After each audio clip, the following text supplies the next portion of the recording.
And joining me now in studio is Aylin Unver Noi, a professor of political science and international relations at Beykoz University here in Istanbul. Professor, good to speak to you again.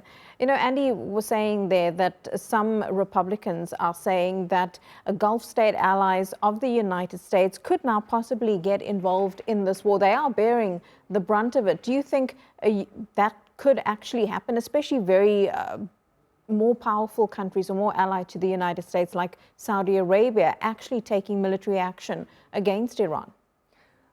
So if this happens, we will see the escalation of war into a regional war. And this makes the situation more complicated to end all these wars. And I think this is the worst scenario that may be faced with. And if the attacks of retaliatory attacks of Iran continues, then this scenario might be most likely to see. On the other hand, I think Democrats in the United States also criticizing what the current administration is doing in the Middle East, particularly because of the mixed messages and the justification of the war is not just not convincing for them. And also there is a bitter experience of the past in the Iraqi war, as you know that. And also all this criticism complicating the situation, but also there is an ongoing war, also makes it more complicated if it escalates to a regional war in the region. And what about further beyond the region? Because in the first few days of it, we already saw attacks or people trying to storm the US embassy in countries like Pakistan and Iraq. Now we're seeing this Iranian tanker that's in distress. People have possibly died off the coast of Sri Lanka. It's extending far beyond just the Middle East. Yes, exactly. Absolutely. The war is not just continuing between Iran and the Israeli-American side. It also affects every region, including the Sri Lanka, as you mentioned that. But not just militarily, but at the same time economically also influencing not the region, entire world, because of the attacks to tankers carrying oil and gas also increases the energy prices, oil and gas prices. And this means that high inflation rate for all the states in the world. So it's also jeopardize the many projection in terms of economy of the countries. And this creates much more problem, not just for the region, for the entire world. So that's why I think the many criticism also focus on these areas as well, because it's not the war between the Iran and America and Israel. It's a war that affects the entire world. That's why it should be ended as soon as possible.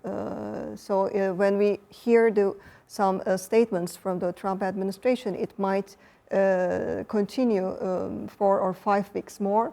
It's not a good sign in terms of economically as well.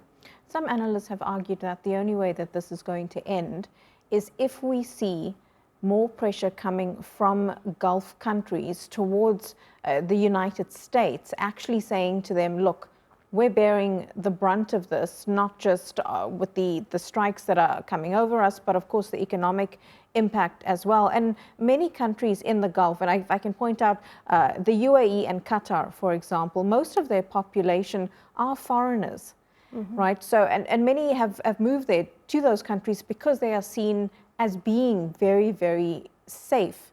And now they're living under these strikes and a conflict. So if those countries feel the impact in a sense that people are saying, well, we want to leave now. We want to go back home or go somewhere else where we wouldn't be facing a situation like this. Could that further put the impetus on those countries to say to America, you have to come to a ceasefire, there has to be a diplomatic end to this, because we simply can't cope. And that would possibly then even change their relationship with the United States going forward.